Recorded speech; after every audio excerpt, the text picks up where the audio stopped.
The slides I'm using for this presentation come from a conference presentation that I gave a few years ago.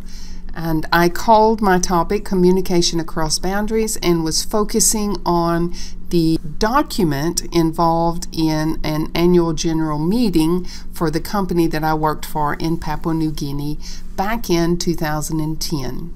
This is a picture of the cover of that document. This was a huge learning experience for me, and it was a long time after the experience was over that I continued to think through all the implications and all of the things that I learned from this activity.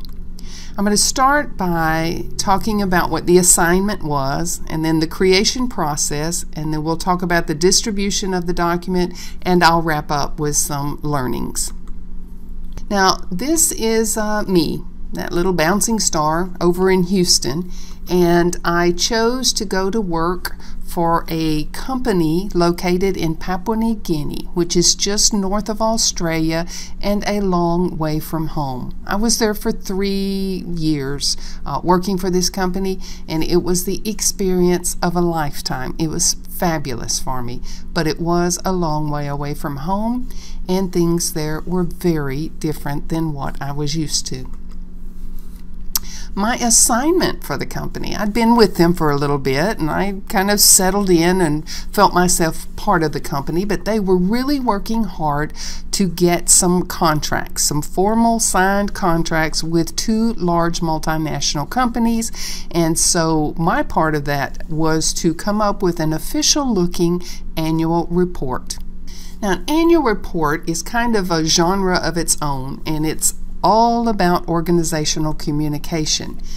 The 2 primary purposes of my document were to deliver financial information about our company because we wanted people to take us seriously and understand that we did have a financial structure, we did have an organizational structure, we were a viable company.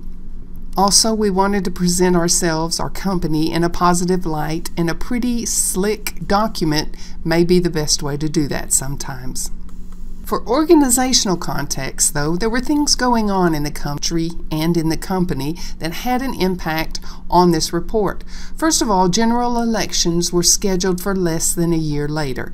In Papua New Guinea, everybody gets involved in the elections, and sometimes they are negative connotations to activities that go on during general elections. So this was a time when passions were high and things were just really on everybody's mind about the country and about their region and about their tribes, things that are more of a political context.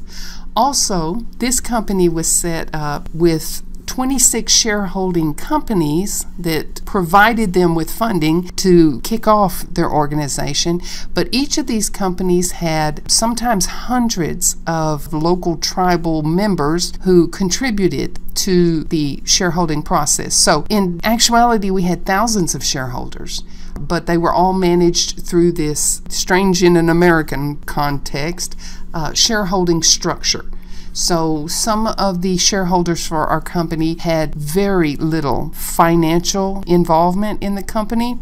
Some of them had put in as small of amount as $10, but to them that was important. It was funding that they had set aside for a particular purpose. It is something that they watched closely. So a lot of shareholders, even with small amounts of investment, were very much interested in understanding how the company fared. And then TWL, which was the company, was trying to engage, as I said, in long-term contracts with 2 multinational corporations.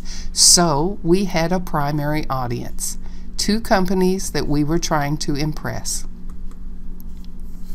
Now, the process for creating the report and preparing for distribution was pretty much, I took a look at what they had. ExxonMobil, slick document. They have lots of money, deep pockets. They have a focus on presenting financial and important information, but also letting the voice of the management be heard, also adding impacts and elements of people stories, the impact on the community, impact on the environment, those kind of things. So this was one of the documents that we used to try to model our work after. The other document was more of a local company. They're still a multinational. Oil Search Limited has a very strong local presence. So their document was more on the level of, I think, what we were aiming for, because these are recognizable faces. These are recognizable locations. These are people that everybody on the street of Papua New Guinea would know if they pass them on the street. So these were our model documents, and I thought, well, we can do that too. This is a centerfold of our document, and these are some of our shareholders. This is management giving their input, and the managing director here, giving his vision for the company. We presented the company directors and a little bit of information about them, as well as the management team members, all in photos and a little blurb to say who they were, where they're from, those kind of things. And we also presented the ever important financial data as well. I show this one. This is kind of in the back of the document, and I show it to explain what kind of company we were. We were a transport company, and Papua New Guinea is a land that is really rugged terrains, bad road conditions, so our drivers were extremely skilled, but our roads were problematic. It's kind of hard to explain the industry there. It was important for those large multinationals, however, to get the goods from the coastal areas where the shipment was received all the way to the local areas where the goods were needed, and they needed trucking companies, transport companies like ours, who could make those long hauls, who could handle those rough conditions, and who could get the material there safely and efficiently. Now, the distribution. I got through with the documents, and we distributed the copies to the two companies that we needed. I distributed to them 4 copies. 2 copies went to each company. It was only a couple of days later, we got an email back from them congratulating us on putting together a nice document, a nice overview of the company, just really kind words about the work we had done. And we were through. We had printed up 1,000 copies, and the first 4 copies went to our primary audience. Now it was time to think about the other 996 copies. What we decided to do was to take a road trip to visit our shareholders. There was no way to have an annual general meeting where the shareholders came to us. It's just not possible in that kind of country, and it's not possible with that kind of shareholder structure. Instead, we decided to take a road trip and travel to them. So we flew out of Port Moresby, which is where our business headquarters was. We flew out to Kutubu, which is the work site out in the middle of the highlands, and then we traveled on a circuitous route, hitting a couple of villages and stops along the way before we got to Tari, which is that's kind of the main city in the highlands. And when we were finished with our route there, we flew from there out to Leh. Our materials are received at Leh and have to be driven from there to Tari or Kutubu. These were the vehicles that we traveled in. They're rough and tough and built to take the rugged terrain. It was very uncomfortable, very long trip, and those cages were about protecting us from tribal interactions. This is the work camp at Kutubu, and on the right up there was my room whenever I went there for any purpose. Not your fancy hotel, but it does the trick. The next night, we stayed out at Lake Kutubu. There was a camp located on this island, and the way that we got there was we all loaded up our equipment into these dugout canoes and went across the lake in the middle of the night to get there, woke up to a beautiful sunrise, and then traveled back across the lake after our meeting that morning. After driving that circuitous route, we ended up at Ambua Lodge, really, really nice digs just outside of Tari. The next picture is an image that shows the types of roads that we encountered along the way, and this is a very, very nice road. Many of the places we had were not nearly that good. Villages that we passed along the way, a lot of people that we saw in passing. It was a hard trip, an uncomfortable trip, but well worth it. In this photo are some of tribal leaders. And tribal leaders in Papua New Guinea does not mean that they are well educated or conversant in English. There are quite a few people in this picture who don't speak English or don't speak it well, certainly cannot read English, and yet these were the people holding those documents in their hand. These were our target audience. So when we met, we would have a short time of introduction and some, just general chit-chat with them before presenting data out of the documents and having a discussion about the state of affairs of the company. Every one of these meetings turned out to be the same, and it took me, I was 3 or 4 meetings in before I really realized how people were acting, reacting, interacting with these physical documents. And it took me a while to understand what was going on, and I only briefly understand. They were looking at the pictures. Most of them could not read the words, but they were handling the documents very carefully. They were listening to every word that we said when we presented topics from the documents. They were engaged in all the discussions that accompanied the documents. The documents were a focal point of the entire trip, and that's something I'm not used to seeing here.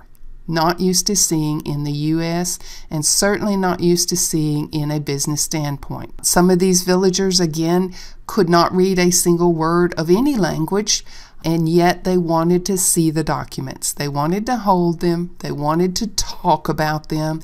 They wanted to see who was in them, and they listened very carefully to all the discussions that were held about the contents of those documents. It was an amazing and surprising experience, and one that taught me so much about primary and secondary audience and primary and secondary purpose. Learnings. So many learnings. First of all, one of my primary learnings was the importance of that unintended audience. In my classroom, I would call it the secondary audience, but the unintended audience was the 996 copies, those thousands of people that I did not create the document for. And yet, the document had so much impact on them, and it was such a greater amount of impact than the 4 documents that were our primary audience.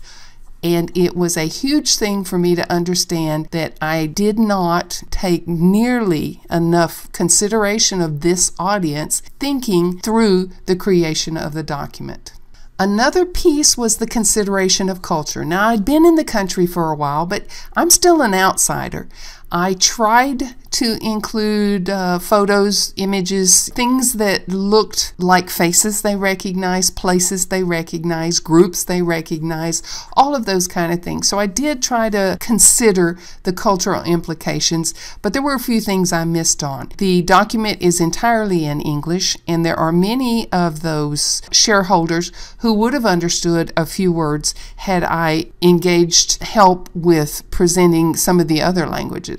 Now, there were a large number of languages in Papua New Guinea, so it would be hard to get everybody's language in, but if we had even done it in the local lingua franca, which is Tok-Pisin, a lot of people have some understanding of that language. So, consideration of culture was good. I could have done more.